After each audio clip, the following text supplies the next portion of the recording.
तो चलिए अभी हम लोग समझते हैं सीएपीएम का ये इक्वेशन ऐसा क्यों है। एक मस्त कहानी सुनाने वाला हूं मैं, जिसका एक्चुअल कोई वास्ता नहीं है सीएपीएम से, पर ये कहानी मदद करेगा आपको सीएपीएम को याद रखे रहने में। क्लियर है? चलिए शुरू करते हैं ये कहानी। सपोज करो कौशिक के पापा के पास बहुत पैसा है।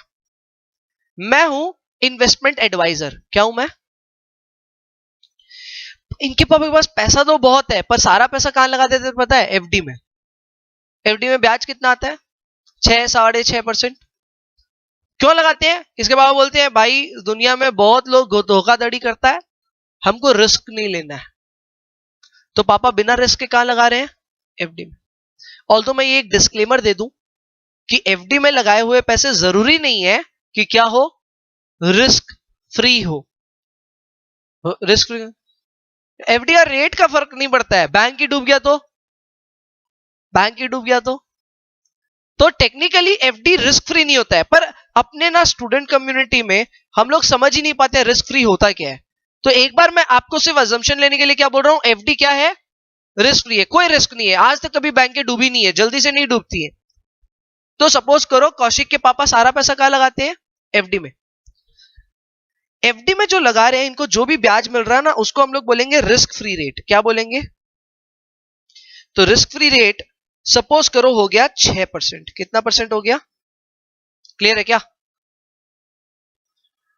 ये बोला भैया आप मेरे पापा को समझाइए कि यार पापा सिर्फ एफडी में लगा रहे हैं, हम जब तक पापा का पैसा मिलेगा वो कम हो जाएगा, क्योंकि मेरे दोस्त लोग कमा रहे हैं 20-20% पे और मेरे पापा कमा रहे हैं 6%। मैं बोला चलो मैं तो इन्वेस्टमेंट एडवाइजर हूं, मैं जाके उनको गाइड करूंगा। मैं गया, मैं जाकर के बोला कि अंकल जी आप क्या करते हो, आप कहां एफडी में लगा रहे हो? मार्केट में लगाओ ना। तो मार्केट में लगाए। तो इसके पापा ने ना मेरे को बहुत, इसके पापा बहुत चालू आदमी, बहुत चालू, ही इज वेरी इंटेलिजेंट। तो इसके पापा ने मेरे को बोला बेटा तुम एक बात बता सकते हो मुझे, मार्केट में कितना परसेंट कमाई होता है? मैं अंकल जी निफ्टी की बात करें तो 12 से 13% बढ़ रहा है निफ्टी हर साल। कितना परसेंट बढ़ रहा है? अब इसके पापा के मन में क्या चल रहा है? इसके पापा के मन में चल रहा है सारा का सारा इससे ले लेते हैं।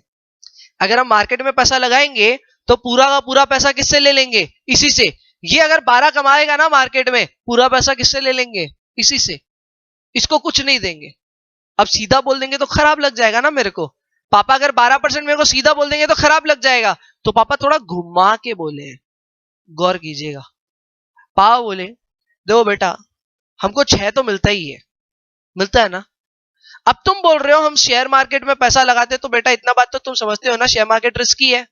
हाँ अंकल जी रिस्की है। बोले वो रिस्क जो मैं लूंगा ना, उस रिस्क के बदले में मेरे को प्रीमियम मिलना चाहिए। बोला बात तो ठीक बोल रहे हो आप। बोले देखो 6 से कुछ ज्यादा मिलना चाहिए। बोले कितना चाहिए आपको बताइए मैं बताता हूं। वो बोले 6% मेरे को मिल रहा है, तुम मेरे को और 6 दे दो लाके, बस मेरे को मिल जाएगा तो हो जाएगा।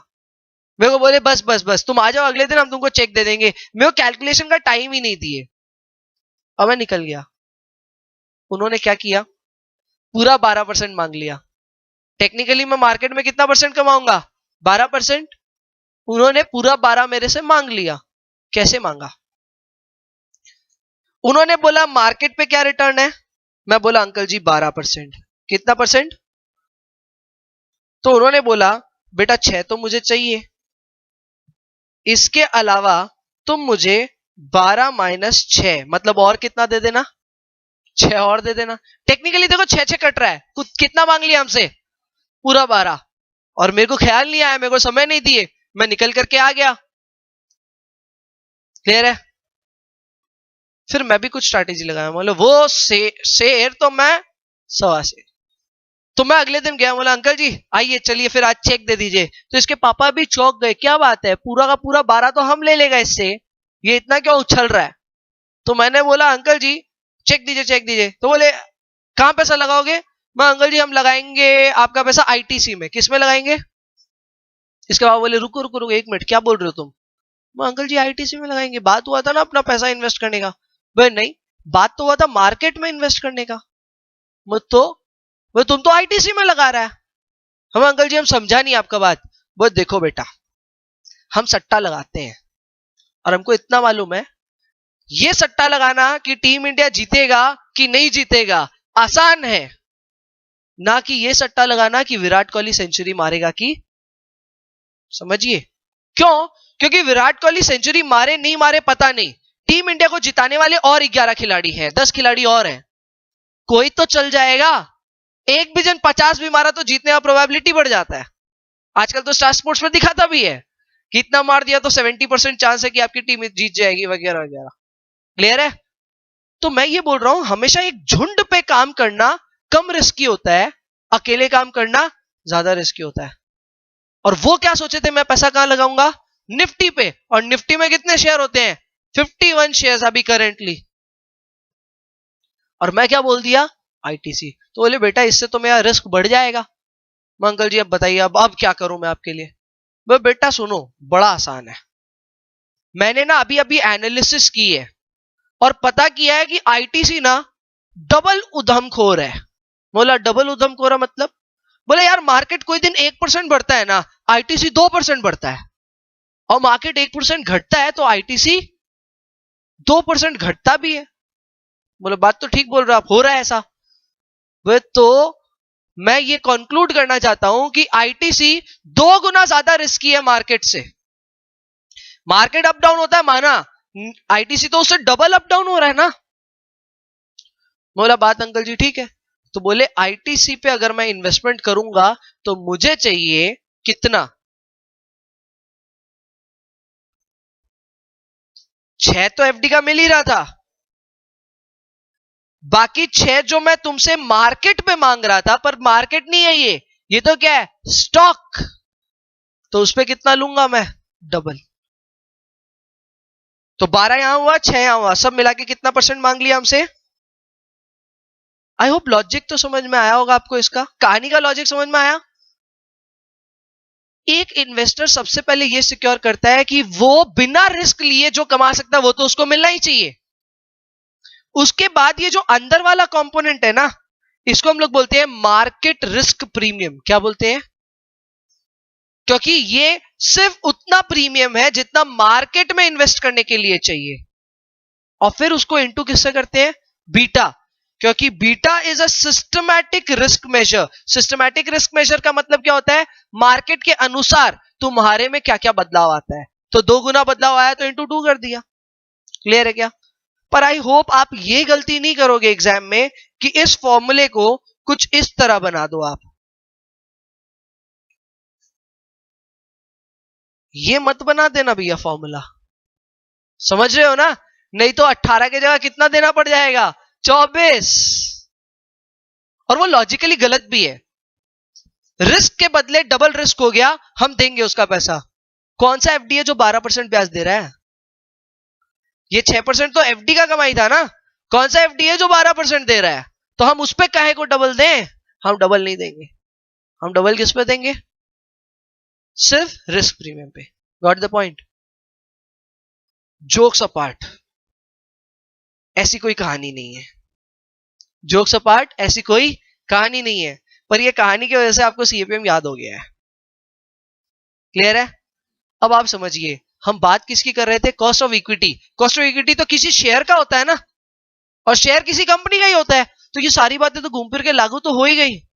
जिसपे हम आईटीसी पे बात किए थे, ये तो ऐसा लग रहा है ना उसका हो गया। कॉस्ट ऑफ इक्विटी क्या होता है? कंपनी उसको खर्चा मान लेती है जो उसका शेयर होल्डर सोच रहा होगा। वो अंकल जी भी तो सोच ही रहे थे। आईटीसी में इन्वेस्टमेंट करने को उनको कितना चाहिए था? 18%। अगर अंकल सोच रहे हैं 18%, तो कंपनी को भी ये मान लेना चाहिए कि लोग कितना सोच रहे हैं। और वो उसके लिए क्या हो जाएगा? Opportunity cost. वो मांगा हमसे, वो सोचा है हमसे, तो हम उसको कितना कमा के देंगे? यही पापा के साथ हो रहा था। पापा सोचते हैं, पापा सोचते हैं, मांगते। लॉजिक समझ में आया आपको? एकदम क्लियर है? सो फॉर्मूला क्या है? Formula of cost of equity using CAPM is RF in the brackets RM minus RF into beta. Clear है? कुछ चीजें जो आपको नहीं समझ में आएगी अभी, क्योंकि हम लोग पोर्टफोलियो नहीं पढ़ रहे हैं। हम लोग पढ़ रहे हैं क्या? Corporate finance. जब पोर्टफोलियो पढ़ेंगे तो डिटेल में बातें आएंगी। क्लियर है?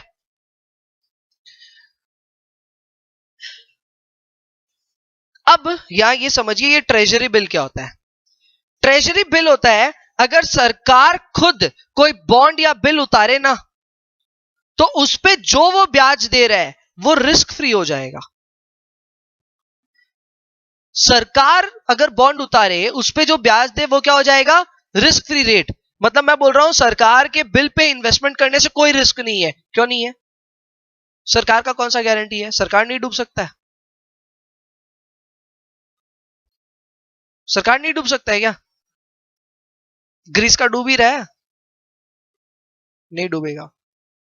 मैं बताता हूं, कभी भी किसी भी डिफॉल्ट का कारण क्या होता है? पैसा खत्म।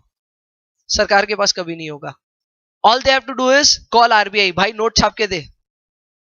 ये काम और कोई नहीं कर सकता। कॉर्पोरेट कर सकता है? कोई बैंक कर सकता है? नहीं। सिर्फ किसके पास कंट्रोल है? गवर्नमेंट के पास। वो जब चाहेगा नोट छपवाएगा और नोट छपवाते ही तुमको दे देगा। तो वो तो कभी भी डिफॉल्ट करेगा ही नहीं। जब डिफॉल्ट करेगा ही नहीं तो उसके दिए हुए रेट को हम क्या बोल सकते हैं? Risk free rate. अब मैं क्लियर कर दूं, एफडी में रिस्क फ्री नहीं होता। पर सिंस आप लोग गवर्नमेंट बॉन्ड पे कभी पढ़े ही नहीं हो, मैं एक बात कर लूंगा ना तो आपको हजम नहीं होगा। इसीलिए मैंने एग्जांपल क्या लिया था? Fix deposit. All good? एकदम क्लियर है? लास्ट में beta. Beta is a systematic risk measure, जो मैं समझा चुका हूं। क्लियर है? दिस इट्स, ये पीएम यही था।